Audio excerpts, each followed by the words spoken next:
मित्रांनो नमस्कार. OTT news मराठीमध्ये आपलं हार्दिक स्वागत. बुलढाणा येथील शिवसेना शिंदे गटाचे आमदार संजय गायकवाड यांच्या विरोधात कोर्टात रिट पिटिशन दाखल करणार असल्याची माहिती शिवाजी कोण होता या पुस्तकाचे प्रकाशक प्रशांत आंबे यांनी दिली आहे. कोल्हापूर येथे ते एका जाहीर सभेत बोलत होते. आंबे म्हणाले की आमदार संजय गायकवाड यांनी मला शिवीगाळ केली, माझ्या आई बायकोवरून शिवीगाळ केली, कॉम्रेड पानसरे यांना हरामखोर म्हणत त्यांचा अवमान केला, छत्रपती शिवाजी महाराजांचा त्यांनी एकेरी उल्लेख केला. असे असताना सुद्धा पोलिसांनी कोणताही गुन्हा दाखल केला नाही, फक्त अदखलपात्र नोंद घेतली आहे. सरकार गायकवाडांच्या पाठीशी आहे आणि पोलीस दबावाखाली आहेत असा आरोप आंबे यांनी केला आहे. आता गायकवाड यांच्या विरोधात गुन्हा दाखल करण्यासाठी ते कोर्टात जाणार आहेत. तर या प्रकरणात नेमकं पुढे काय होते हे आपल्याला लवकरच समजेल. तत्पूर्वी या प्रकरणात संजय गायकवाड यांनी दिलगिरी सुद्धा व्यक्त केली होती. मात्र प्रशांत आंबे जे आहेत हे आपल्या भूमिकेवर ठाम आहेत आणि ते काय म्हणाले पाहूया.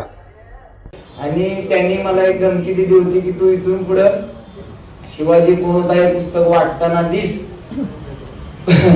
तर त्या धमक्यांना आम्ही काही भीक घालणारे लोक नाही, आपण सर्व चळवळीचे लोक आहेत.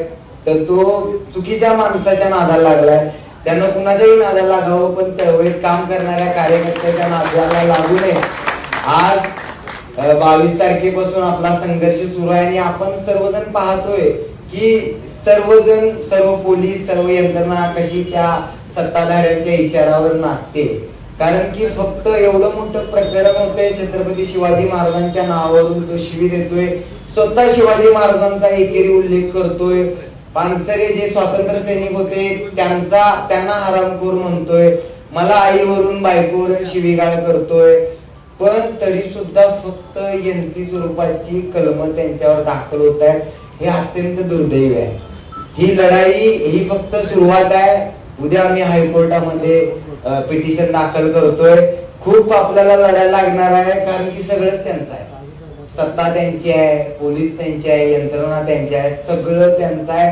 पण रस्त्यावरची जी ताकद आहे ती आपल्या, आणि त्या रस्त्यावरच्या ताकदीच्या जीवावर ह्या आमदाराचा आणि जे अशा पद्धतीने शिवाजी महाराजांचा आणि महामानवांचा द्वेष करतायत त्या सगळ्यांचा माज ही चळवळ उतरवल्याशिवाय राहणार नाही. एवढं हा इशारा मला त्यांना द्यायचा आहे. अशाच नवनवीन अपडेटसाठी डिजिटल कोल्हापूर चॅनेलला सबस्क्राईब करायला विसरू नका.